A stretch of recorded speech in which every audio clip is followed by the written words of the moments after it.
Axşamınız xeyir, efirdə əsas məsələ proqramının növbəti buraxılışıdır. Bugün biz beynəlxalq miqyasda dəyərlərin böhranı və Azərbaycanın buna reaksiyası və bu kontekstdə Azərbaycanın davranışı haqda danışacağıq. Studiyada qonaqlarımız isə Dövlət İdarəçiliyi Akademiyasının birinci prorektoru, fəlsəfə elmləri doktoru Əlikiram Abdullayev, siyasi elmlər doktoru professor Elman Nəsirov, Milli Məclisin üzvləri deputat Rasim Musabbəyev və yenə deputat Aydın Mirzazadədir. Xoş gəlmişsiniz. Xoş gəlmişsiniz. Əvvəl ondan başlayaq ki, Amerika Birləşmiş Ştatlarında, Rasim müəllim, Amerika Birləşmiş Ştatlarında baş verənlər bugün nədən ibarətdir? Bu dəyərlərin böhranıdır, həmişə aparılmış siyasətdir, yəni bəlkə həmişə aparılmış siyasətdir, amma sadəcə internetin və informasiya texnologiyalarının bugünkü deməli səviyyəsinə görə biz bu barədə daha çox dolğun məlumat ala bildik. Yoxsa qanunların tənzimləyə bilmədiyi konkret situasiyada mürəkkəb bir reallıqdır və ona görə də burada zorakılıq aspektinə daha çox üstünlük verirlər. Buyurun. Düşünürüm ki, həm sadalığımızın 3 amil də mövcuddur. Sadəcə olaraq, bəli, internet imkan verir ki, internet, müasir informasiya şəbəkələri imkan verir ki, bilavasitə o hadisələrdən xəbər tutmaq və təkcə Azərbaycan yox, Amerika auditoriyası və ona reaksiya o saat verilir bir çox şəhərlərdə. Və ancaq onu da diqqəti cəlb etmək istəyərdim ki, Amerikada xeyli o irqi gərginliyi aradan götürmək üçün işlər görülmüşdü və axırda belə deyək, qaradərili prezidenti seçilməklə hər bir ki, dünyaya nümayiş etdirmək istəyirdilər ki, ümumiyyətlə Amerikada dahi bu irqi problemi yoxdur. Ancaq son hadisələr göstərdi ki, təkcə o prezidentin seçilməyi ilə, yoxsa indi dövlət katibi eyni irqə məxsub olan Afro-Amerikalıların olmağı heç də bu problemi aradan götürmür və o gərginliklər də var, hadisələr də baş verəcək və düşünmək ki, Amerika bütün bu problemlərdən azad bir cəmiyyətə çevrilib, bu yanlışdır və bu yoxdur ki, nümunə kimi hamıya təkcə dərs vermək. Konkret, yəni ki, mövcud vəziyyəti necə qiymətləndirirsiniz? Bu irqçilikdir və insan haqlarının pozulmasıdır. Konkret, bəli, bunu təkcə indi mən Bakıdan buna belə qiymət vermirəm. Amerikanın daxilində elə bu cür buna yanaşan və qiymət verən bir çox media var və siyasətçilər var. Bəs bu irqçilik və bu sadəcə məişət hadisəsidir, yoxsa dövlət siyasətidir? Yox, dövlət siyasəti demək çətindir. Amerika böyükdür və Amerikada hər şey təkcə bir mərkəzdən idarə olunmur. Yəni orada bir ştatda bir yanaşma ola bilər, ayrı bir ştatda ayrı yanaşma, şəhərlərindən də asılıdır. Hansı polislə rəhbəri seçilir əhali tərəfindən. Ancaq o açıq-aşkar nümayiş olunmuşdu ki, bir qara dərili bir kök, bir sigaret satanı ağ polislər götürdülər, yıxdılar yerə, boğmağa başladılar, ürəyi partladı. İnanmıram ki, onun əvəzinə indi bir ağ dərisli olsaydı, bu cür kobud onu ilə davranardılar və təbii buna mənfi reaksiya var. Bu sadəcə bir ağ dərili polisin başqa bir qara dəriliyə münasibətidir, yoxsa dövlət siyasətidir? Yox, dövlət siyasəti hər halda deməzdim. Onu ki, o dövlətin başında duran adam hər halda o siyasətə yol verməzdi. O siyasətə orada şəxsiyyətdən az asılıdır. İndi baxmıyor. Amma məsələn, Fergusonda Antlılar məhkəməsinin 12 üzvünün, 10-unun ağ dərili, ikisinin qara dərili olması, polisdə 53 əməkdaşın birinin qara dərili, 52-sinin ağ dərili olması, halbuki şəhərdə 65% əhali qara dərilidir. Bu dövlət siyasəti, bunlar dövlət qurumlarıdır. Elədir, ancaq indi hər bir halda o qara dərilər də o hadisədə, yəni yekdil bir fikrə gəlmişdilər. Onlar da hesab edirdilər ki, orada polis əslində elə də günahkar deyildi. Ancaq hər bir halda düşünürəm ki, irqi problemlər Amerikada demək ki, öz həllini tapıb və gündəlikdən çıxıb, mənə elə gəlir ki, bu hadisələr göstərdi ki, vəziyyət heç də belə deyil. Prezident Barack Obama da bunu etiraf elədi. Çıxışındakı miras qalıb. İrqçiliyin mirası qalıb. Mövcuddur. Mövcuddur. Çox sağ olun. Buyurun, Ətirəm, siz necə düşünürsünüz bu məsələ ilə bağlı? Mənə belə gəlir ki, sizin sualınız çox geniş bir kontekstdə əhatə eləməyə bizi yönəldir, yönləndirir. Dəyərlər böhran keçirirmi? qanunlar işləmirmi və ilaxır. Təbii ki biz Amerikanın həyatında bugün baş verən konkret faktlarla o qədər də məşğul deyilik də, bizi ümumiyyətcə dünya çapında, dünya miqyasında meydana çıxan, dünyanı narahat edən məsələlər fonunda Amerika problemlərinə baxırıq. Mən şəxsən Amerikan şünas deyiləm və Amerika proseslərinə ekspertlik eləməyin də çətinliyi var, amma problemlər böyükdür. Filosof kimi baxmanızı. Problemlər biz böyükdür. heç kimi tənqid eləmirik. Sadəcə dünyanın ən güclü iqtisadi, siyasi gücünün, dövlətində baş verənlər bizim üçün vacibdir. Biz onu dərk eləmək istəyirik. Mən hesab edirəm ki, bu siyasətdə maraqlı, uğurlu, innovativ cəhətlər çoxdur. Amma indiki halda, son 10 illiklərdə tənqid materialı daha çoxdur. Siz orada dediniz ki, dəyərlər mi böhran keçirir? Mən belə hesab edirəm ki, bu moment, bu məqam var. Biz dünya nizamından, o nizamın son zamanlar sarsılmasından, əriməsindən mətbuatda tez-tez oxuyuruq. Mənə belə gəlir ki, bu problemlərin çoxsunun kökü oradadır. İkinci Dünya Müharibəsindən sonra yeni dünya nizamı deyilən bir sistem ki qəbul olundu və orada çox məsələlərin həllində maraqlar, mövqeylər, münasibətlər nəzərə alınırdı. Lakin İkinci Dünya Müharibəsindən sonra yaranan o nizam SSR-nin çökməsi ilə haradasa onunla hüdudlanır. Ondan sonra tamam başqa bir mərhala başlanır ki, onun artıq nizamının nə olduğunu təyin etmək çətindir. Köhnə nizamdan ənənə qalan cəhətlər çoxdur. Ta Vestfal sülhündən üzü bəri, ona Vestfal nizamı deyirlər. O vaxtdan bəri o nizamdan, dünya nizamından danışırlar. Avropa üçün düzəlmiş nizam idi. İkinci Dünya Müharibəsindən sonra o nizam dünya miqyaslı nizama çevrildi. Hər halda o zamandan bəri sabit qalan bir dəyər vardı, prinsip vardı. Sərhədlərin toxunulmazlığı, dövlətlərin suverenliyinin şəksiz qəbul olunması. Bu 91-ə qədər ərazi toxunulmazlığı, sərhədlərin toxunulmazlığı, suverenlik, bununla bağlı elə bir sarsıntı hiss olunmur. Amma iki qütblü deyilən dövrün sonu çatandan sonra dünyada baş qarışıq olan vaxtda tədricən bir qütblü dünya formalaşdı və onun öz nizamı bizə təqdim olunur. Daha doğrusu yeridilir. Biz onu sadəcə müşahidə edirik. 2003-cü il o bir qütlülüyün zirvəsi oldu. BMT Təhlükəsizlik Şurasının qərarı olmadan İraqa müdaxilə olmadan. Hələ bundan əvvəl belə sənədlər var. 93-cü ildə belə bir sənəd Amerika Konqresi qəbul etdi. Demokratiyanın irəliləməsi 93-də. Daha doğrusu irəlilədilməsi, demokratiyanın genişlənməsi. Sonra böyük yaxın şərqdə irəliləyiş, böyük yaxın şərqin demokratikləşməsi və ilaxır bir neçə belə çox mühüm sənədlər qəbul olundu ki, o imkan verirdi ki, Amerika bu proseslərin, bu məsələlərin həllində çox əl-qol açsın və faktiki nizamsızlıq yaransın. İnsan haqları da bu insan haqları burada əsas alət idi. İdeoloji, siyasi alət. Mən sizə deyim ki, insan haqları ilə bağlı mən belə bir mövqe deyərdim ki, insan haqları 2-ci Dünya Müharibəsinin dünya nizamına gətirdiyi çox böyük bir yenilik idi. Amma çox əhəmiyyətli bir yenilikdir. Onun kökü oradan gəlir ki, 2-ci Dünya Müharibəsinə qədər ki, dünya nizamında dövlətlərin suverenliyi heç nə ilə məhdudlaşdırılmırdı. Yəni onlar keçmiş imperiyadan çıxmışdılar.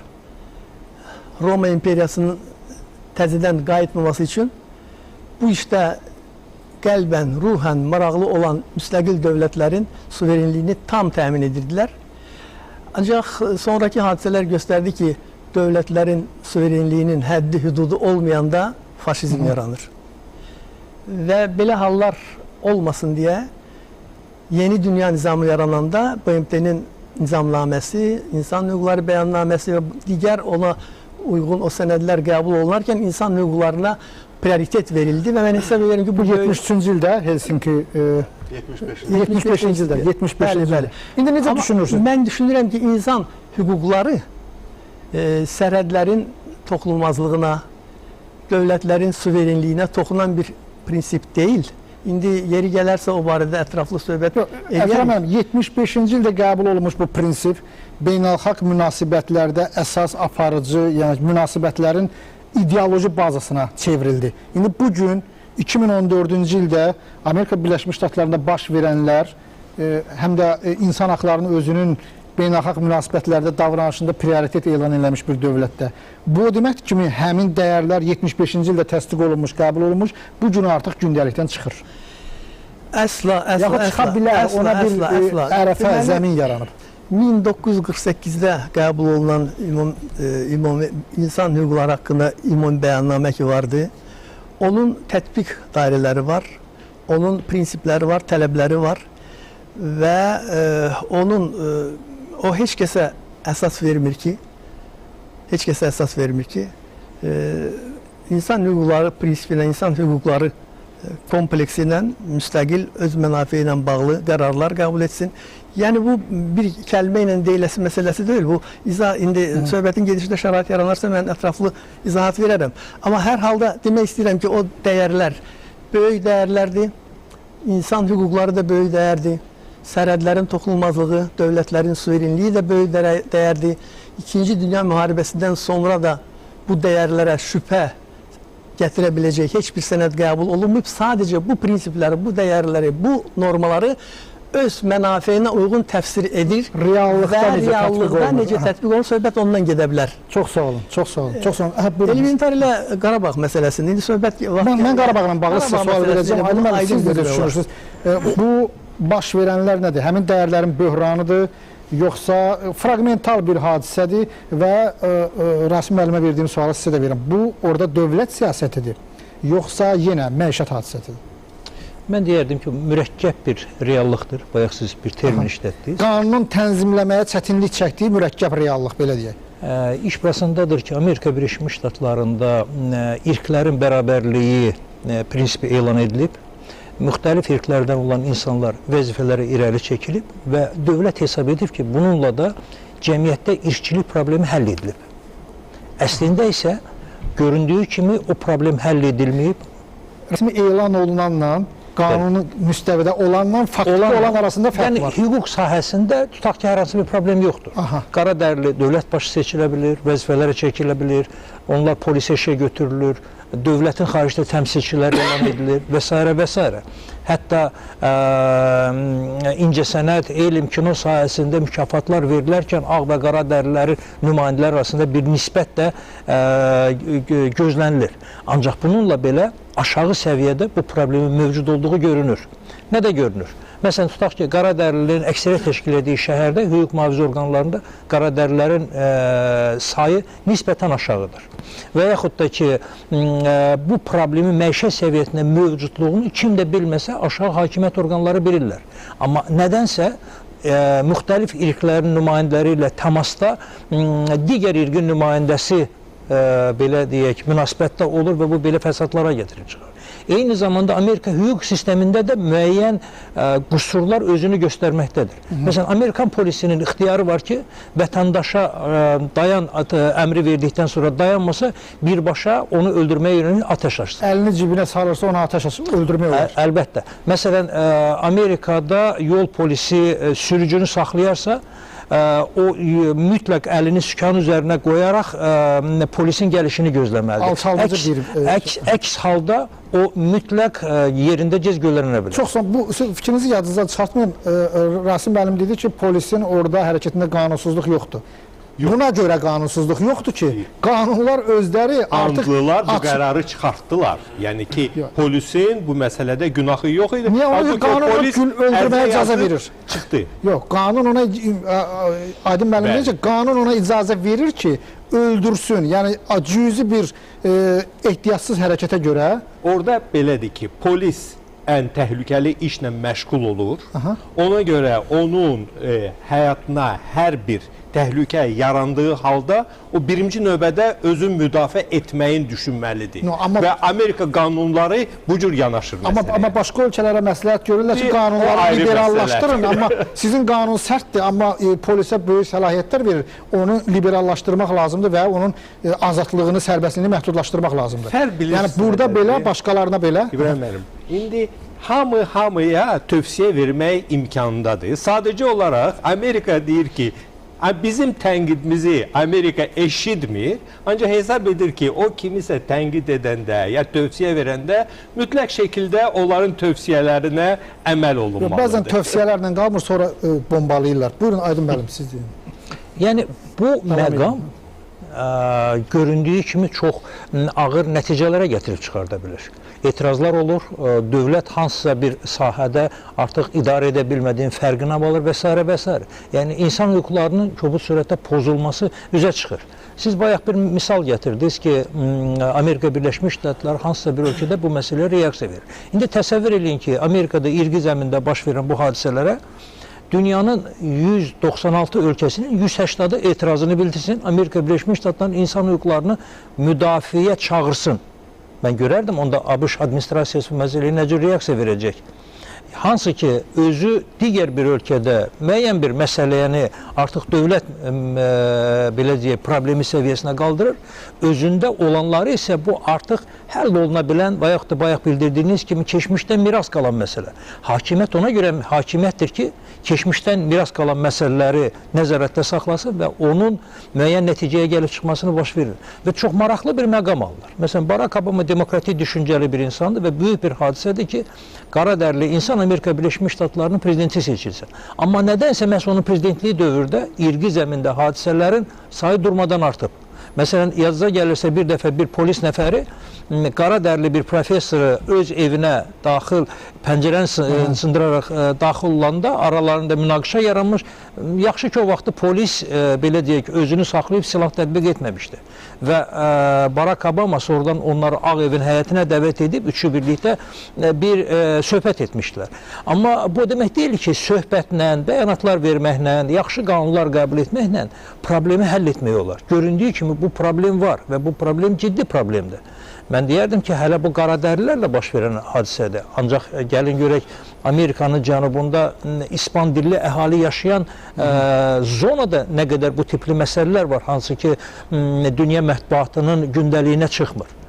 Yəni, hesab edirəm ki, bugün demokratiyanın carçısı olan, dünyada stabilliyin sütunlarından biri olan bir dövlət öz daxilində bu tip məsələlərin mövcudluğuna göz yummamalıdır. Onu ciddi şəkildə həll etməlidir. Bu məsələdə... Yəni, bu məişət hadisəsi deyil. Mən hesab edirəm məişət hadisəsi deyil. Qanunlarla da bağlı problem var. Əlbəttə, mütləq qanunda təsdiqlər edilməlidir. İstənilən halda, məsələn, hörmətli həmkarım bildirdi ki, polis öz həyatını qorunmalıdır. Mən hesab etmirəm ki, 16 yaşlı bir gənc, 42 yaşlı, fiziki cəhətçi qüvvətli və bütün silahlarla silahlanmış bir nəfərin həyatına bir qəsd problem yarada bilərdir. Ancaq qanun ona imkan verir və görünür ki, digər hallarda bu sadəcə olaraq barmaqlası. Qanunla imkan verir ki, 16 yaşlı gənci qətlə yetirsin.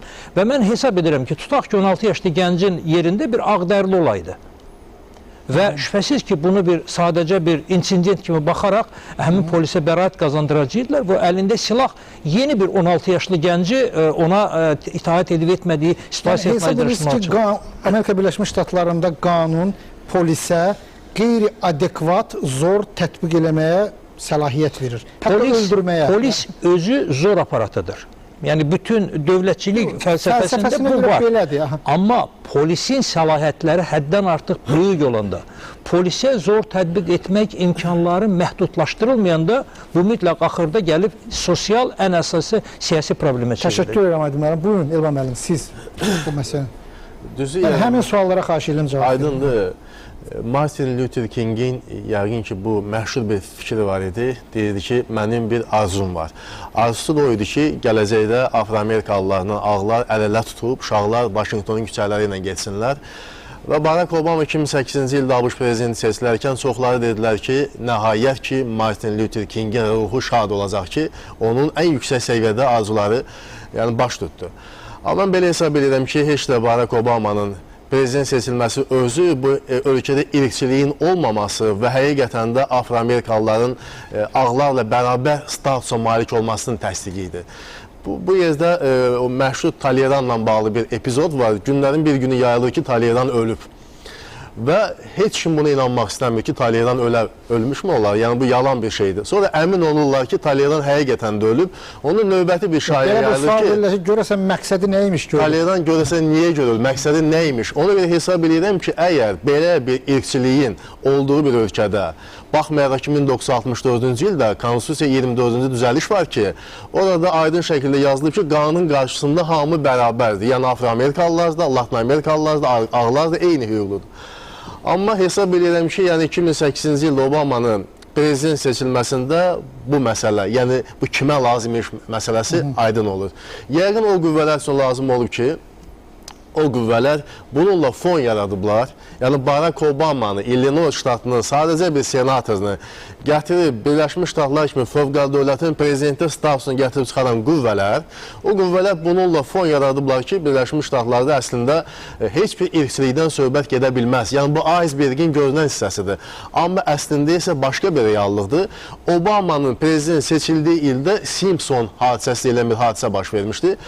Deməli, qara dərili idmançı ağ dərili arvadını qətlə yetirmişdi. Bəli. Amma məhkəmədə Simpson bəraət aldı.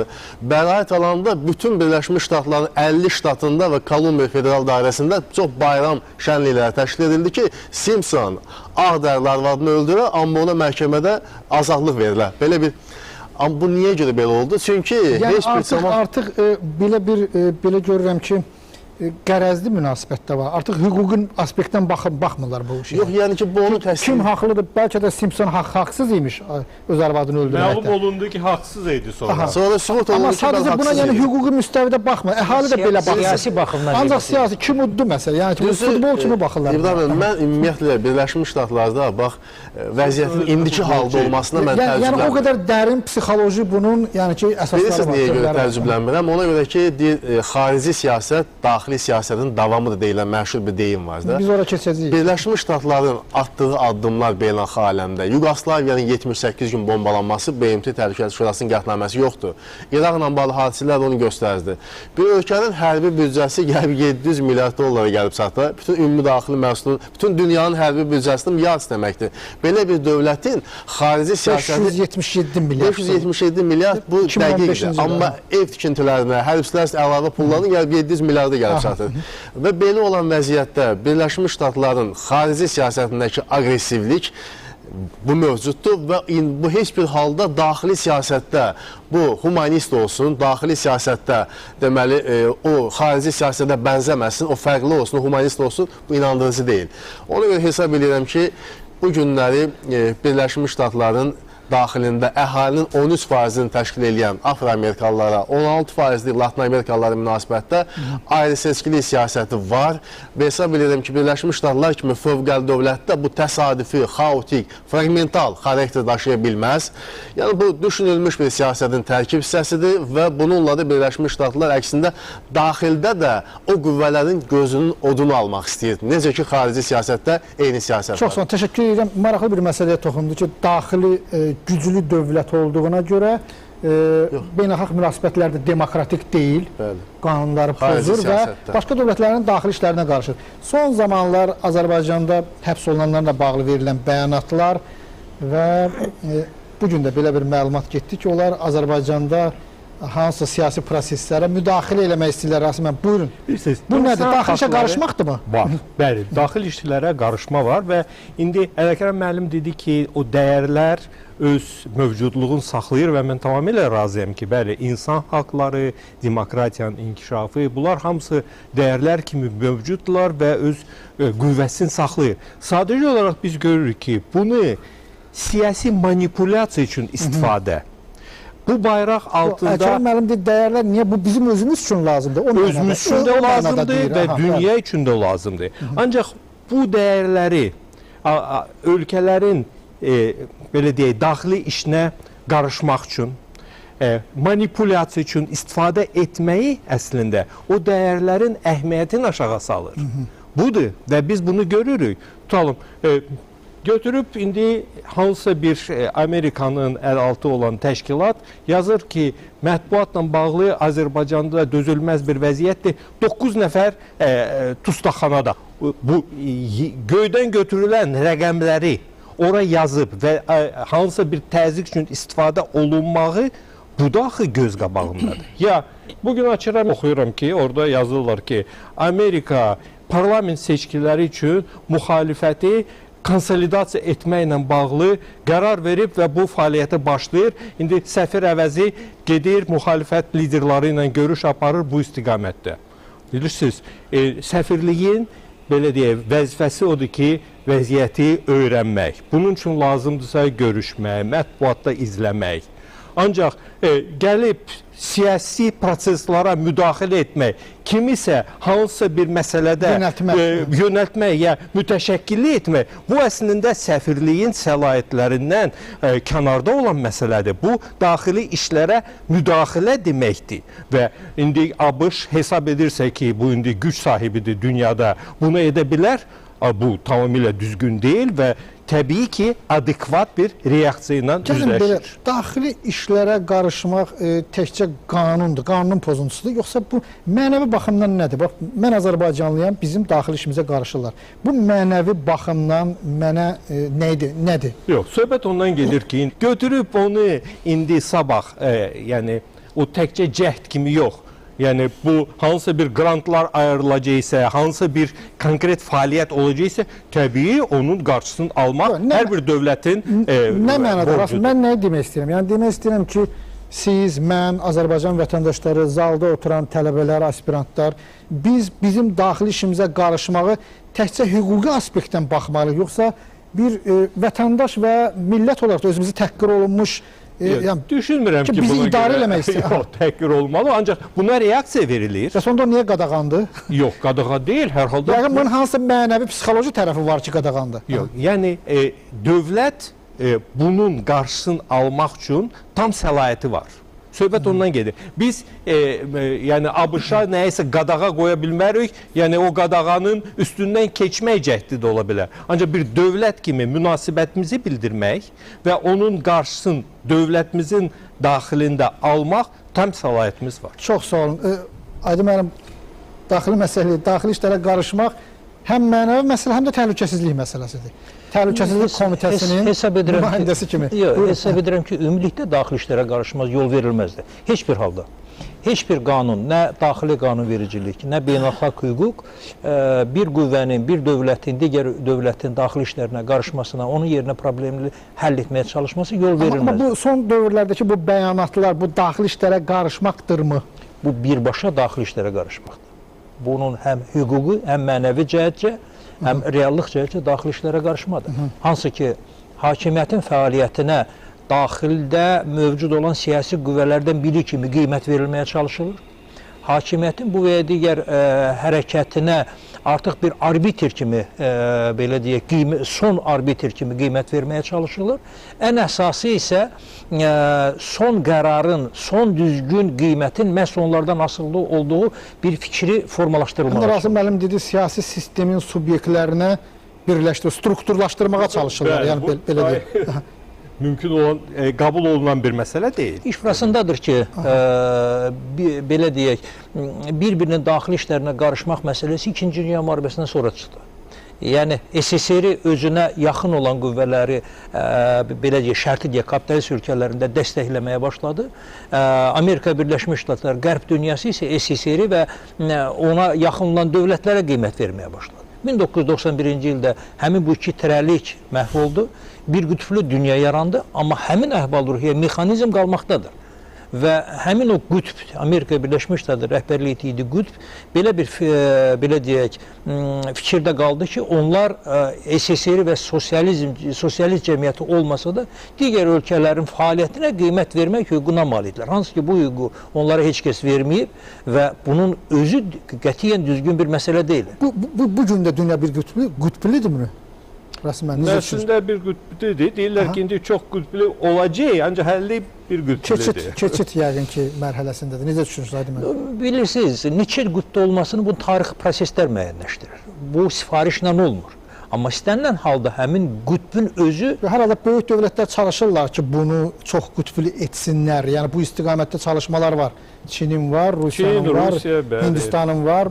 Müslüman ölkələri indi... Çox sağ olun, təşəkkür edirəm. Əlkərəm müəllim, dövlət fəlsəfəsi baxımından daxili işə qarışmaq nədir? Biz niyə, bütün dövlətlər niyə istəyirlər ki, olan daxili işinə qarışmasınlar? Əslində bu mənəvi cəhətdən nədir, hüquqi cəhətdən nədir, fəlsəfi cəhətdən nədir, aspektdən? Çox maraqlı sualdır. Mən hesab edirəm ki, əgər normal münasibətlər varsa, dövlətlər arası əməkdaşlıq varsa, məsləhətləşmələr varsa, hər hansı bir ölkənin daxili məsələsini dostcasına müzakirə eləmək o qədər də qəbahətli bir iş olmaz. Tövsiyə vermək də olar. Bu başqa şeydir. Amma daxili işlərə qarışmaq zənnimcə tamam başqa şeydir.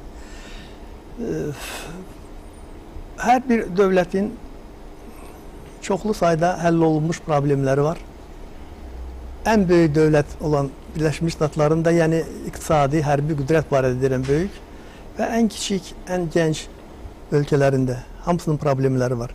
Və bu problemləri təbii ki, hər bir dövlət çalışır ki, özü aşkara çıxarsın, həll etsin. Böyük qardaşa ehtiyac hiss eləyən dövlət müraciət edir, böyük qardaşdan o məsləhəti alır. Amma böyük qardaş roluna təzədən kiminsə iddia etməsini mən hesab edirəm ki, düzgün deyil. O səlahiyyət onda yoxdur. Azərbaycan, misal üçün, müxtəlif beynəlxalq konvensiyalar xətti ilə beynəlxalq şəbəkələrə daxildir. Tutaq ki, BMT-nin müqavilə əsaslı orqanlarına, regional qurumlara, beynəlxalq əmək təşkilatına və ilaxır bu təşkilatlara daxildir. Vaxtaşırı Azərbaycan orada hesabatlar verir. O hesabatlar dinlənilir və yaxşı, zəif cəhətlər üzə çıxarılır, tövsiyələr verilir və növbəti ildə Azərbaycan onlarla məşğuldur. Bu, qanunla təsbit olunmuş dövlətlər arasında razılığa gəlinmək yolu ilə qarşılıq razılaşmış qaydanın tövsiyələrdir. Bu keçir. Amma mən hesab edirəm ki, heç kəsə o səlahiyyət verilmir ki, özü otursun öz evində və başqasının evinə. Amma daxili işə qarışmaq, hər dövlətin özünün maraqları var. Aydın müəllimin də danışdığı məsələnin təhlükəsizlik aspekti. Daxili işə qarışmaq bir dövlətin, başqa dövlətin təhlükəsizlik sisteminə ziyan gətirə bilər. Yəni, belə deyək də. Yəqin ki, o dövləti qurmaq üçün eləmirlər bunu. Yəqin öz maraqlarına uyğunlaşdırmaq üçün. Hər hansı bir dövlətə qarşı hərbi, qeyri-hərbi, amma təzyiq göstərməkdən söhbət gedir. Bu faktlar var. Xüsusən Azərbaycana bu təzyiq var. Özü də çox təəssüf ki, bir tərəfdən yox, çox tərəfdən bu təzyiqlər var. Birləşmiş Ştatlar tərəfindən də açıq-aşkar bu təzyiq var. Mən hesab edirəm ki, Birləşmiş Ştatlar qəbul etdiyi sənədlərdə hüquq müdafiəçiləri təşkilatlarının müraciətlərində heç də Azərbaycanın problemlərini həll etməkdə ona kömək eləmək niyyəti daşınmır. Sadəcə dövlətlərin, mən indiki halda Birləşmiş Ştatlar hökumətinin qlobal məqsədlərindən çıxış edirəm. O qlobal məqsədlər onu belə cəhdlərə sövq eləyir. Tutaq ki, Azərbaycan çox müstəqil siyasət yeridir. Özü çox uğurlu siyasət edir. Bunu hamı bilir ki, Azərbaycan son 10 ildə necə böyük yol keçib. Onun iqtisadi göstəricilərini 20-liklərlə, 7-liklərlə, iqtisadi inkişaf templərini isə ümumiyyətcə fantastik Yəqin templərdə müstəqil olduğuna görə prezident həmişə deyir ki, biz bunu ona Bəli. görə görə bilirik ki, müstəqilik Müstəqil və bunu olma görə görə bildiyimizə görə də müstəqil ola bilirik. Və bu göstərir ki, Azərbaycan öz problemlərini gözəl həll edə bilir. İnsan hüquqları sayəsində də həll edə bilir. Lakin mən ayrı məsələyə diqqəti cəlb etmək istəyirdim ki, Azərbaycanın bu qədər müstəqilliyi, bu qədər qətiyyətliyi o qədər də başqalarına sərf etmir. Böyük dövlətlərin öz xüsusi maraqları var. İndiki halda Birləşmiş Ştatların marağını nə gizlədir, açıq mən düşündüyümü deyirəm. O qlobal gücə çevrilib, ancaq bir qütblü dünyanın mütləq hakimi olmaq məsələsini həll eləməyə çalışır. Və bu yolda kim mane olursa, kimin nümunəsi mane olursa, kim onun dediyi ilə oturub durmursa, təbii ki ona təzyiqlər edir. Və Azərbaycan da bunu indiki halda Çox sağ olun, Əlkərəm mənim çox hamar şəkildə təzyiqlərdən, daxili işə qarışmaqlardan Azərbaycanın verdiyi reaksiyalar, yəni ki, mövzusuna keçdi. Yəni, söhbətimizin növbəti fazası. Azərbaycanın bu kontekstdə yaranmış bu vəziyyətdə davranışı və reaksiyası necədir və doğrudurmu?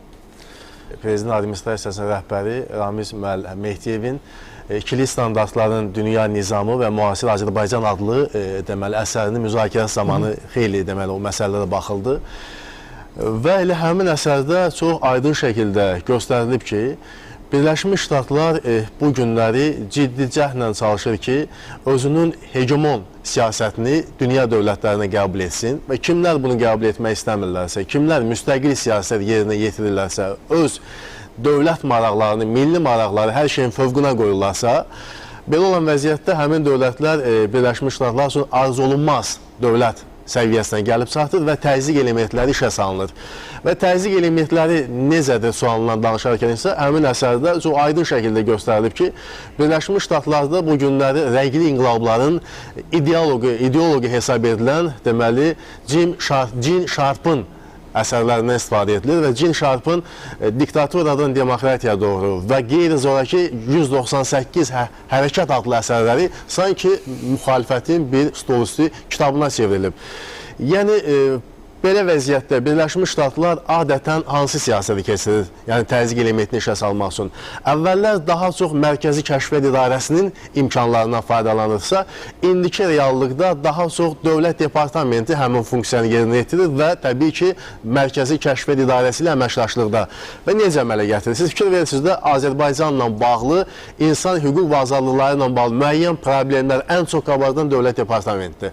Dövlət Departamenti eyni zamanda təzyiq obyekti kimi seçdiyi dövlətlərə qarşı siyasətini həyata keçirərkən ilk növbədə deməli həmin ölkənin daxilində 5-ci kolonna yaradır. 5-ci kolonna və bunun maliyyələşdirilməsinin prinsipləri necədir? Deməli, büdcədən pul gəlir Dövlət Departamentinə, Dövlət Departamentindən pul gəlir Birləşmiş Ştatların beynəlxalq yardım təşkilatına, yəni USAID. Orada daxil olur. Ondan sonra iki xol ayrılır.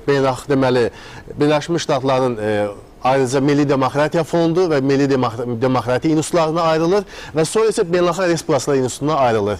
Siz fikir versəniz, Azərbaycanın özündə də, elə həmin əsərdə də göstərilib ki, adın çəkdiyim təşkilatlar Azərbaycandakı deməli 5-ci kolonna funksiyasını... Dövlətdən maliyyə, qeyri-dövlət, qeyri-hökumət müstəvisinə keçirilir və oradan paylanır. Paylanır və həmin deməli təşkilatlar ilk növbədə daxildə Birləşmiş Ştatların siyasətinin həyata keçirilməsi bir vasitəyə çevrilir. Azərbaycan arzu olunmayan dövlət kimi deyil. Yəni ki, bəzi bəyanatlar var, amma Birləşmiş Ştatlar Azərbaycanla əməkdaşlıq eləyir. Təhlükəsizlik sahəsində, enerji təhlükəsizliyi, hətta demokratik islahatlar sahəsində də bizim dialoqumuz var. Azərbaycanın bugün bu kontekstdə davranışını necə formulə eləmək olar və onun mahiyyəti nədən ibarət? Bilirsiniz, Azərbaycan dövlətinin indiki şəraitdə davranışına toxunduqda qeyd etmək istəyirəm ki, ölkə prezidenti Cənab İlham Əliyev müəyyən etdiyi siyasət belədir ki, yəni Azərbaycan dövləti üçün ən başçası beynəlxalq hüququn prinsipləridir. Ondan çıxış eləyərək addımlarını atır və bu addımlar heç bir halda konkret dövləti hədəf seçməyib. Necə ki, biz 2008-ci ilin fevral ayının 17-sində Kosova dövlətinin müstəqilliyini ABŞ və NATO elan edərkən Çoxları güman edir ki, Azərbaycan bu halda tələm-tələsik həmin müstəqilliyi tanıyacaq. Amma Azərbaycan belə addım atmadı. Məhz müstəqil siyasət yeritdiyinin təsdiqi kimi nəinki müstəqilliyi bu günə kimi tanımayıb, oradakı sülh məramlı qüvvələri də geri çağırdı. Bu addım heç bir halda Azərbaycan dövlətinin Birləşmiş Ştatlar əleyhinə və NATO əleyhinə mövqeyi deyildi. Eyni siyasəti biz Ukrayna böhranında da atmışıq. Ölkə başçısı və eyni zamanda dövlətimiz dəfələrlə bildirib ki, Ukraynanın ərazi bütövlüyünü biz dəstəkləyirik. Biz Gürcüstanı da qazsız qalanda Gürcüstan Azərbaycan dəstək verdi və hətta bu Gürcüstan dövlətinin müstəqilliyin məsələsi idi. Yəni bu məsələ qoyulur. Bilirsiniz, yəni biz prinsiplərdə olan dövlətik.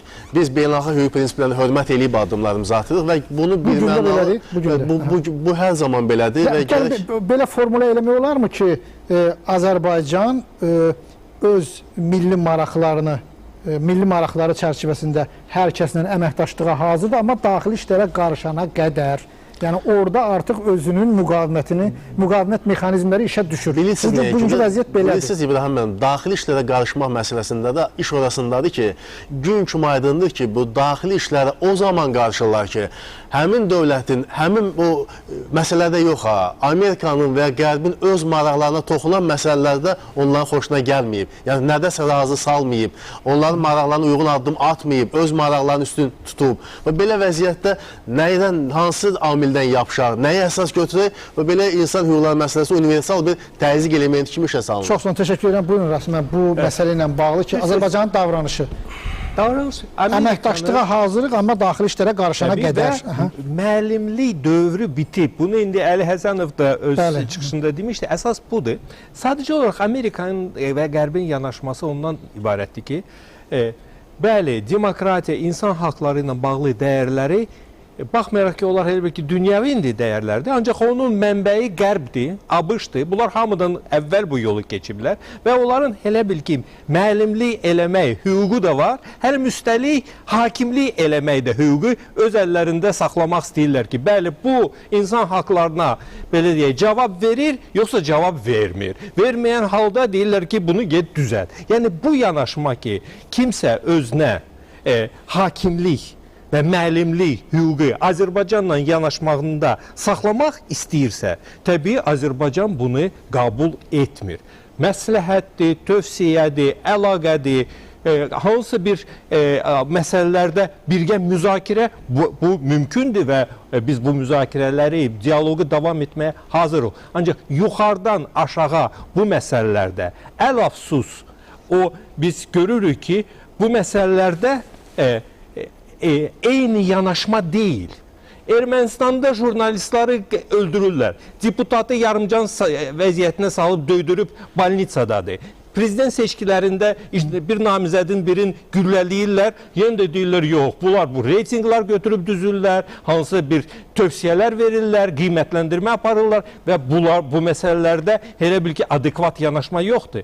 Azərbaycanda 700 min adam elementar hüquqlarından məhrum olunub və onu Ermənistan deyib, Ermənistana, Rusiyaya götürüb indi Ukraynaya görə sanksiyalar tətbiq olunur. Ermənistana isə yardımlar ayrılır. Və belə olan halda o tərəf gəlir ki, deyir ki, mən burada müəllimlik eləyəcəyəm və mənim bir hakim kimi, bir arbitr kimi nə yaxşıdır, nə pisdir demək haqqım var. O haqq o tərəf üçün Azərbaycan tərəfindən təbiidir ki, şübhə altına alınır və qəbul olunmur. Və düşünürəm ki, bu yanaşma haqlıdır. Çox sağ olun, Adi müəllim, siz buyurun. Mən bir məsələ deyim ki, insan hüquqları anlayışı Qərbdə yaranıb, Qərb yaratmayıb.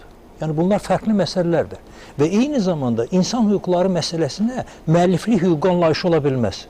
Çox təəssüf ki, dünyada müəyyən dairələr var ki, ölkələr var ki, onlar insan hüquqları, demokratiya məsələsinə özlərini məhz həmin o ixtiranın sahibi kimi aparırlar. Ondan dividend istəyirlər. Siyasi mənada bildirmək istəyirəm. Və bugün bir dövlətin digər dövlətin də gedən proseslərə demokratiya, qiymət vermə hüququnu götürməsi digər dövlətlərdə belə deyək, bir yarım müstəmləkə əhval-ruhiyyəsi yaratmağa yönəlibdir. müstəqil dövlətlər var. Hər biri özünün daxili siyasətini müəyyənləşdirir. Hər biri bugün inkişafda maraqlıdır və bu inkişafın insan hüquqlarından, sahibkarlığın inkişafından keçdiyini, dünyaya inteqrasiya keçdiyini kifayət qədər dərk edir. Bu proses düzdür. Hər bir ölkədə müxtəlif keçir, müxtəlif səviyyələrdən keçir. Ancaq buna qiymət verməyə çalışmaq və həmçinin bu qiymətin ABŞ-ın, Avropanın maraqlarından asılı olaraq qiymət verilməyə çalışması çox qəribə olunur. Mən özüm, məsələn, tutaq ki, beynəlxalq təşkilatların xətti ilə xarici ölkələrdə prezident və parlament seçkilərinin müşahidəçisi olmuşam. Çox qəribədir. Müəyyən dövlətlər, müəyyən beynəlxalq təşkilatlar ora gələrkən artıq hazır rəylə gəlirlər. Seçki hələ başlamayıb, qutular açılmayıb, yekunlar məlum deyil, amma bununla belə sadəcə olaraq ora müəyyən rəqəmlər yazmaq kifayət edir ki, onlar rəylərini bildirsinlər. Bu məsələnin bir tərəfi. Digər tərəfdən, tarix sübut edir ki, digər ölkələrə, belə deyək, dırnaqarası demokratiya, insan hüquqları ixrac eləmək siyasəti faciə ilə bitib. Vaxtilə Afrikada ancaq Somali mərkəzi hökumət tərəfindən idarə edilməyən bir ərazi kimi mövcud idi. Artıq ona Liviya əlavə edilib, artıq ona Suriya, İraq əlavə edilib. Yəni bunların Liviyada, Suriyada, İraqda demokratiya ixrac edilən ölkələr siyasındadır, dəstəklənəndir, daxili işlərinə qarışılan ölkələrdir. Yəni o yerdə ki, zorla kənardan demokratiya gətirilməyə çalışılır, insan hüquqları gətirilməyə çalışılır və ancaq bu insan hüquqları mütləq onların fabrikinin istehsal edildiyi və onların möhürü vurulduğu bir məhsul kimi olmalıdır. Oranın heç bir zaman nəticəsi olmuyor. Nədənsə həmin cəmiyyətlə işləmək, həmin cəmiyyətə kömək etmək, həmin cəmiyyətin inkişaf səviyyəsindən asılı olaraq dövləti, cəmiyyəti inkişaf etdirməyə kömək etmək, bu yaddan çıxır. Və insan hüquqları, ayrı-ayrı şəxslərin belə deyək, hüquqlarını qorumaq siyasəti ilə onun daxili işlərinə qarışmaq məsələsi nə bu siyasəti yerdən ölkələrin maraqlarında deyil. Çünki araşdıranda həmin ölkələrin özündə kifayət qədər insan hüquqlarının pozuntusu meydana çıxır. İkincisi, onların bu hüquqa malik olmadıqları ortaya çıxır. Üçüncüsü isə onların pratikalarının, onların atdığı addımlarının mütləq əksəriyyət vaxtı arzu olunan nəticəyə gəlib çıxmadığı bir daha aydın olur. Çox sağ olun, təşəkkür edirəm. Çox maraqlı məsələyə Rasim müəllimlə toxundunuz. Dağlıq Qarabağ məsələsi. Yəni, əgər insan haqları vasitəsilə Azərbaycan xalqının bu qədər xoşbəxt olmasını istəyirlərsə, Azərbaycan xalqını ən çox bədbəxt eləyən bir hadisə var. O da Dağlıq Qarabağ münaqişəsi və ərazilərin işğalıdır. Hakimiyyətdə kimin olmasından asılı olmayaraq bu məsələdə Ermənistanın tərəfində olublar. Rasim müəllim bayaq bunu vurğuladı ki, yəni ki, Ermənistanla bağlı bir mövqe tuturlar, Azərbaycanla və Ukrayna ilə bağlı başqa mövqe tuturlar. 907-ci düzəliş başqa hakimiyyət idi. Yəni ki, Azərbaycanda başqa bir hakimiyyət, qüvvə, partiya hakimiyyəti idi, amma 907-ci düzəliş tətbiq olundu Azərbaycana. İndi də ən kritik məqamlarda Ermənistan dəstəklənir. Ümumiyyətlə, bu aspektdən baxanda bu ədalətlidirmi Amerika Birləşmiş Ştatlarının Azərbaycana münasibəti bir müttəfiq kimi və Minsk qrupunun həmsədri kimi? Yəqin mənə anladığım bu sual. Rasim müəllim artıq əsasını qoydu bu sualın. Bu məsələ mənim anlamımda belədir ki,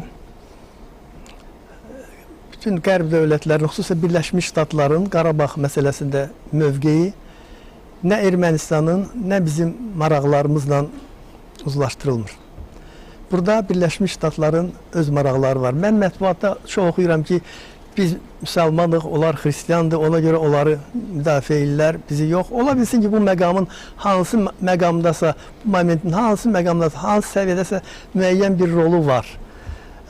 Amma dövlət maraqları məsələsi varsa, onda xristiyanlıq, müsəlmanlıq keçir ikinci plana. Və səbəb nədir? Onların tərəfində olmaq. Bizim potensialımız var, ona görə bizi nəzarətdə saxlamaq lazımdır. Mən belə başa düşürəm ki, onlara hələ 20-ci illərin əvvəllərində, hələ bizim o Azərbaycan Xalq Cümhuriyyəti dövründə Birləşmiş Ştatların strategiyasında Xəzər bölgəsində tam hökmran olmaq, Xəzərin tam sahibi olmaq planları vardı. heç vaxt bu plan unudulmur. Və bu planın həyata keçirilməsi üçün təbii ki, Rusiyanın da bu marağı olub. Rusiya ona əsasən nail olub. Amma Birləşmiş Ştatlarda o yaddaşın bir küncündə bugünəcən yaşayır və bu bölgəyə haçansa qayıtmaq, bu bölgədə haçansa Onun üçün də bizə təzyiq eləmək lazımdır. hakim mütləq olmaq istəyir. Onun üçün də bizə təzyiq eləmək lazımdır və rıçaqlar belə başa düşdü. Rıçaqlardan biri də Dağlıq Qarabağ münaqişəsi. Yəni Ermənistandır. Dağlıq Qarabağ münaqişəsi mən qorxuram çox vaxt alım. O Amerika üçün ümumiyyətcə bu dünya nizamının dağılması üçün çox həlledici bir məsələdir. İndi həmkarlarım hamısı kitabxanalarla bağlı adamlardır, elə siz də. Sovet dövründə bir Spetsxran deyilən bir fond vardı, xüsusi saxlanma fondu. Ora o təşkilatın icazəsi ilə düşmək olurdu. Orada xüsusi deməli istifadə üçün DSP, xidməti istifadə üçün ədəbiyyat vardı. Mən orada 76-cı ildə yadıma gəlir ki, Moskvada o Lenin adına kitabxanada bir kitab düşdərimə icmal düşdü. Orada yazırdı ki, Vaşinqtonda çıxmışdı o kitab İngilis dilində. Orada yazırdı ki, Sovet İttifaqını iqtisadi hərbi cəhətdən daha məhv etmək mümkün deyil. Onu milli planda dağıtmaq olar. Çox maraqlı məqalənin axırında yazırdı ki, bunun üçün ən zəif yer Qarabağdır. Qarabağdır. 76-cı ildə oxuduğum məqalədə. İndi onu biz bir Azərbaycan dilində bir jurnalda da çap elətdirmişdik. Azərbaycan Komünistə çıxırdı o zaman. Yəni o reallaşdı. Qarabağ Amerikanın strateji planında o gözləntini reallaşdırmağa imkan verdi. Doğrudan da Qarabağ ən zəif yermiş və əslində SSR oradan dağılmağa başladı. 88-ci ildə Qarabağ hadisələri başladı və sürətlə hadisələr gəldi, axırı ittifaqın dağılması ilə nəticələndi. Necə deyirlər, cin şüşədən çıxdı, tək Qarabağla bağlı digər milli respublikalarda da hərəkat başladı və ittifaq dağıldı. O vaxtdan Ermənistan faktoru, Ermənistan kartı Amerikaya dividendlər verir. İndi də belədir ki, Birləşmiş Ştatlarda güclü diaspora var, erməni diasporası var.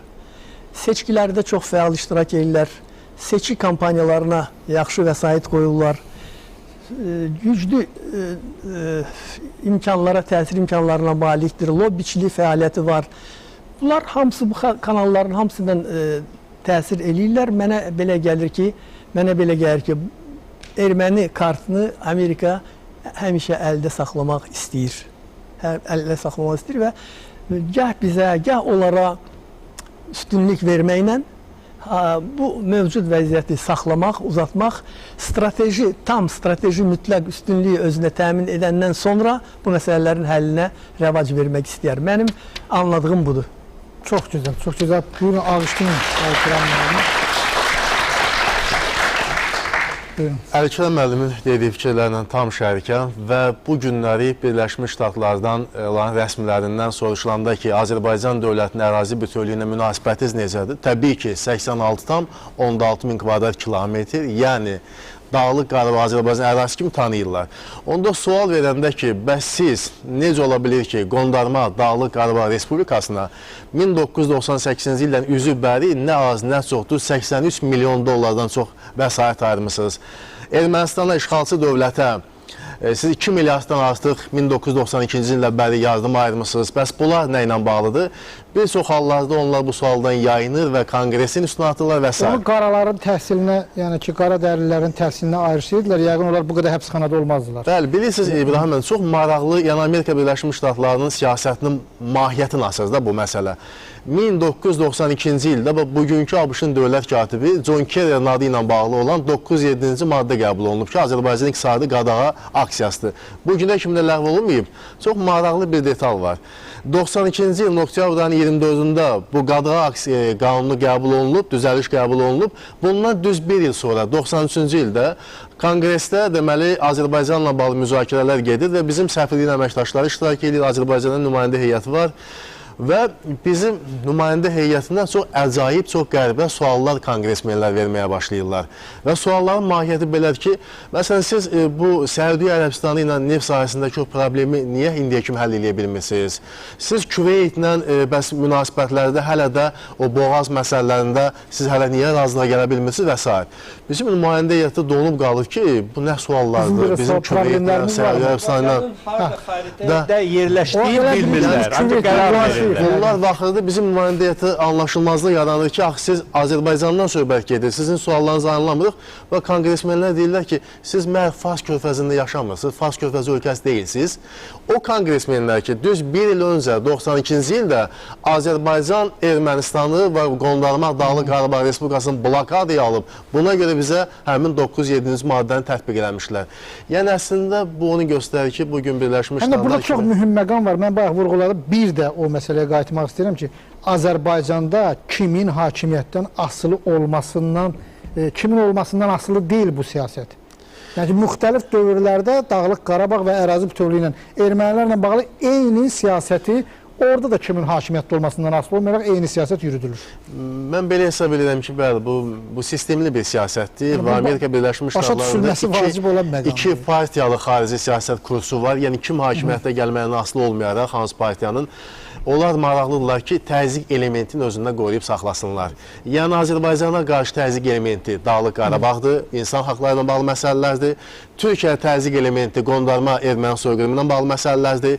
Və eyni zamanda mən inanıram ki, lazım gəlsə, Fransa ilə ABŞ-ın münasibətləri xeyli gərginləşsə, Əlcəzairdə soyqırım məsələləri ABŞ-ın həyati əhəmiyyətli məsələyə çevriləcək. Yəni, o siyasi manipulyasiya elementidir, bunu hər kəsə bəllidir. Sadəcə çox istəyərdik ki, bizim gənclərimiz bu həqiqəti dərk etsinlər. Çox zaman müəyyən qərbdən vəsait alan qeyri-hökumət təşkilatlarına qoşulur, fəaliyyət göstərirlər. Amma özləri də bu günlər heç bilmədən özləri bir alətə çevrilirlər. Bunu bilsinlər. Bir çox hallarda bəli. Rasim bəy, siz Dağlıq Qarabağla bağlı ümumiyyətlə Minsk qrupu həmsədri kimi bu məsələyə Birləşmiş Ştatların münasibəti, bu münasibətin tarixi, siz bunu daha yaxşı bilirsiniz. 92-ci ildən bura... Bu ayrı bir verilişin mövzususa, sadəcə olaraq prinsipial yanaşma yoxdur. Və biz əslində Amerikadan bütün məsələlərdə hansısa bir özlərinin elan etdiyi dəyərlər sistemində davranmağın istəyirik. Ancaq əvəzinə nə eşidirik? Daxildə, bəli, erməni icması var, lobbisi var, konqresə təsir edir. Axı, onda təsir edir sənə bu məsələlərdə, nə üçün onda gəlib mənə, sən belə deyək, o sistemlərlə bağlı, yəni mən səni anlamalıyam ki, sən belə deyək, beynəlxalq hüquqa uyğun şəkildə davranmırsan. Hani sən gəlib mənə müəllimlik etmək istəyirsən. Və bir epizodu deyim, yəni bildiyiniz kimi ATƏT-in üzvüdür ABŞ. Hər dəfə müşahidə missiyası gedir. İndi bizdə çox olur, orada məhdud olur. Və bu məhdudu da hansı bir ştata gəlir, prokuror qərar çıxarır ki, seçki məntəqəyə 100 metrdən daha yaxınlaşsınız, hamısını tutub həbs edəcəyəm. Dövlət departamenti deyirlər ki, bu nədir? Bu ştatın səlahiyyətindədir. Biz buna müdaxilə edə bilmərik. Salam əleykim. O ştatın öz ştatına müdaxilə edə bilmirsən. Halbuki özün dəvət etmirsən bu müşahidə missiyanı. Ancaq gəlib Azərbaycanda o müşahidəçilərlə bağlı tövsiyələr verirsən, hansısa bir qiymət verirsən ya müdaxilə edirsən. Yəni bu məsələləri görəndə təbii şübhələr yanaşır və əsaslı şübhələr yanaşır ki, bir çox belə deyək, tövsiyələr və qiymət verilmə siyasi manipulyasiya ələtinə çevrilir. Nəinki doğrudan da həqiqəti və o dəyərləri tətbiq etməyinə. Çox sağ olun, təşəkkür edirəm Aydın müəllim, siz. Hesab edirəm ki, birincisi, bir ölkənin digər ölkələrin daxili işlərinə qarışması yol verilməz məsələdir. Digər tərəfdən, beynəlxalq aləmdə aparıcı yer tutan, nüfuz sahibi olan dövlətlər mütləq ədaləti əldən verməməlidirlər. Yəni, Ermənistan-Azərbaycan münaqişəsində Amerika Birləşmiş Ştatlarının mövqeyi. Şübhəsiz ki, bu məsələdə mövqeyini bir mənalı qiymətləndirmək olmaz. Yəni, Azərbaycan torpaqları işğal edilir, amma 92-ci ildə Ermənistanı deyilir, Azərbaycana qarşı 907-ci düzəliş əldə edilir. 1990-cı ildə, səhv etmirəmsə, ya 91-ci ildə İraq Küveyti işğal edir. böyük bir əməliyyat keçirilir. NATO qüvvələrinin gücü ilə deməli Küveyt azad edilir. Amma 92-94-cü ildə Azərbaycan torpaqları Ermənistan tərəfindən işğal edilib. Azərbaycan və Ermənistanı bugün razılığa gəlmək barəsində çağırışlar edilir. Bu fəlsəfə ilə yanaşsa, onda gərək 1941-ci ildə faşist Almaniyası ilə Stalin SSR-yə müraciət olunaydı ki, öz aranızda razılığa gəlin torpaqların kimə məxsus olması ilə bağlı. Yəni bu məsələdə nəinki ikili standart, daha çox standartlar meydana gəlir. Ərazi bütövlüyü məsələsi, ondan sonra sərhəd toxunulmazlığı məsələsi təəssüf ki, Amerika Birləşmiş Ştatları tərəfindən burada Azərbaycan tərəfində Nəzəriyyədən qurulur. bir qədər kənara çıxaq, heç bir nəzəriyyə olmayan praktik, məsələn, son bəyanatı Minsk qrupu həmsədrlərinin ki, Dağlıq Qarabağda hərbi helikopterin vurulması ilə bağlı ki, bundan qaçmaq olardı. Yəni helikopteri vurmamaq olardı. Bəlkə onu qaçmaq olardı. Yox, yəni ki, helikopterin uçmayaydı da. Helikopterin Azərbaycan ərazisində uçması və raket atəşləri açması yox, onun vurulmasından qaçmağı. Çox təəssüf ki, burada biz söz oyunundan daha çox böyük bir siyasətin bir şahidiyik. Söhbət ondadır ki, bu bəyanat Azərbaycanda bilinir ki, bu ədalətsizdir. Ancaq bu bəyanat dünyanın digər hissəsi, hansı ki, Dağlıq Qarabağ probleminin belə deyək, tarixindən məlumatsızdır. Onda artıq belə bir təəssürat yaranır ki, hansısa bir neytral və yaxud da mübahisəli bir ərazi var ki, həmin ərazi uğrunda mübarizə gedir. Və bu bəyanatın özü də Azərbaycan ərazi bütövlüyünü Bundan çıxan nəticə çox sadə, yəni belə də el dilində desək, yəni belə çıxır ki, qoy onların hərbi helikopteri sizin ərazidə uçsun, amma siz onu vurmayın. Yəni siz onu vurmaqda səhv eləmisiniz. Belə çıxır da nəticə. Şimdi belə də demək olar, ancaq onlar elə deyiblər ki, sadə belə tərcüməsi budur. Ancaq onlar bilməlidir ki, Azərbaycan ərazisində hərbi helikopterlər meydana gələcəksə növbəti dəfə vurulacaq. İbrahim müəllim, o sözü o iki başlı söz idi. İbrahim müəllim, o sözü görəndə sanki faktiki məntiq yoxdur da, məntiq yoxdur. Siz də onu izah ediniz, məntiq yoxdur. Bu yerdə mənim yadıma düşür, bu İraq kampaniyası ərəfəsində aydın məlumat məsələ toxundu. Fransa ki, ABŞ-ın müttəfiqi olmadı, onun Xarici İşlər Naziri var idi, Vedrin. Vedrin belə bir ifadə işlətdi, dedi ki, mən Amerikanın hərəkətlərini izlədikdən sonra bu qənaətə gəlirəm ki, Amerika super dövlət deyil, Amerika hiper dövlətdir. Soruşurlar ki, niyə hiper dövlətdir? Çünki hiper deyəndə nəyi nəzərdə tutursunuz? Cavabı qısa olur, hipertoniya xəstəliyin. Amma mənə belə gəlir ki, üzr istəyirəm, mənə belə gəlir ki, həqiqəti cəsarətlə demək lazımdır. Və nə var həqiqəti burada da, kənarda da, hər yanda da olduğu kimi deməliyik. Əslində həqiqəti düşündüyün demək cəmiyyət tərəfindən, alimlər, deputatlar tərəfindən bu əməkdaşlığa yəqin ki, daha bir səmimiyyət gətirir. Daha çox nəzakət eləmişik. Məsəl üçün, həmsədrlərdən dediniz, bu yaxınlarda Orlik'in bəyanatına baxırdım, nədir? Yeni bəyanat verir. İndi orada xüsusən bir məqamı qeyd etməyə bilmərəm. Deyir, bu məkanın tarixinin mürəkkəbliyi, Qarabağın tarixinin mürəkkəbliyini nəzərə alaraq və hansı tarix mürəkkəb deyil ki? Mürəkkəb olmayan tarix yoxdur. İkinci məqam deyir ki, millətlərin öz müqəddəratını təyin etməsi hüququ ilə ərazi bütövlüyü hüququnun ziddiyyət təşkil etməsini nəzərə alaraq və sonra heç nə eləməyək. Mənasıdır ki, gəlin heç nə eləməyək, qalsın. Amma bu açıq-aşkar bizi uşaq yerinə qoymaqdır, bizi avam yerinə qoymaqdır.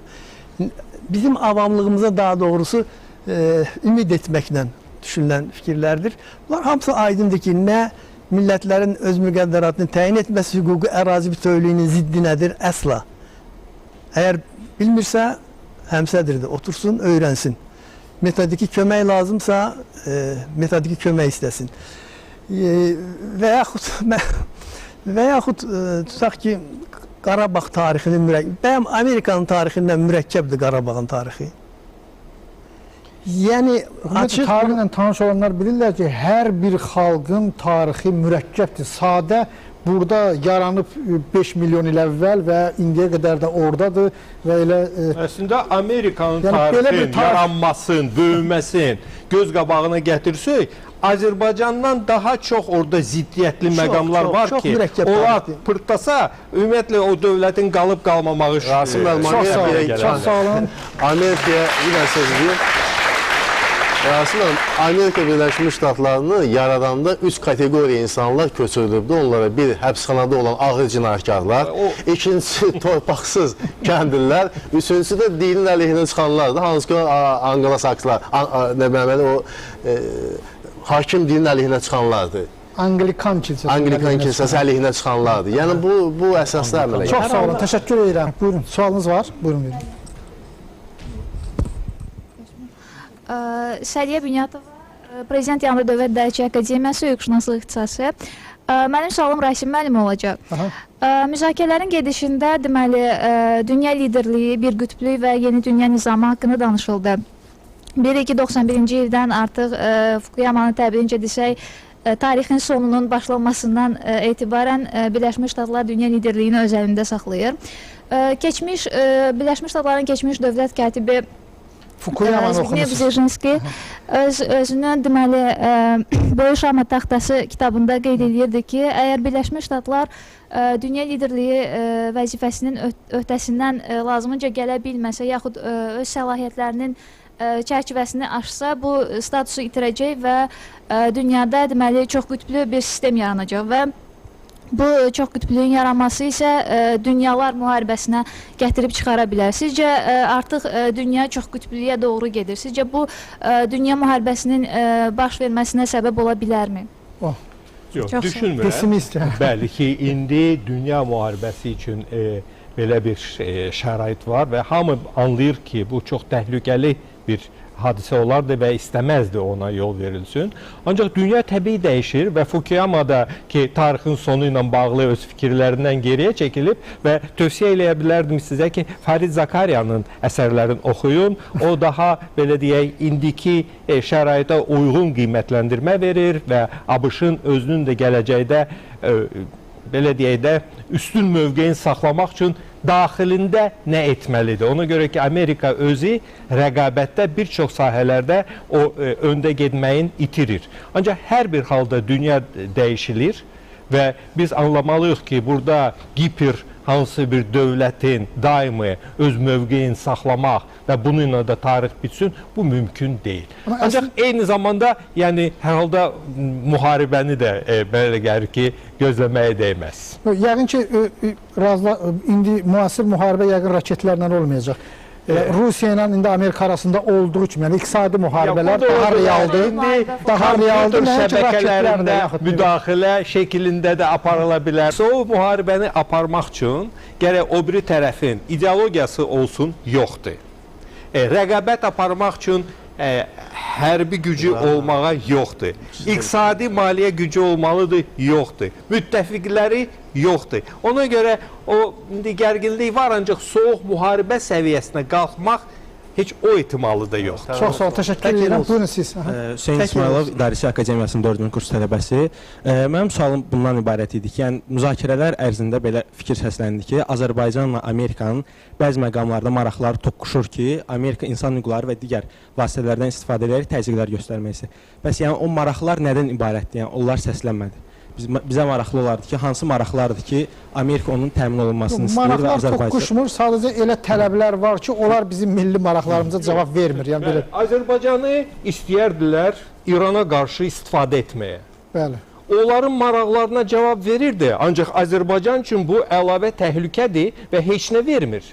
Təbii Azərbaycan bundan yayınır. İstəyirdilər ki, Azərbaycan yoxdur ki, Dağlıq Qarabağı erməniləri verməklə Ermənistanı Rusiya təsiri altından çıxartsın və bölgə demək olar ki, Rusiyanın əlindən çıxsın. Ancaq sonra Ermənistanın da saxlanmasın, Gürcüstanın da saxlanmasın Azərbaycanın boynuna yıxmağa. Bunun nəticəsində Azərbaycan heç nə qazanmır. Təkcə itirir, həm maliyyə cəhətdən, həm torpaq cəhətdən. Ancaq kiminsə geopolitik indi oturub hesablarına bu uyğun gələ bilər.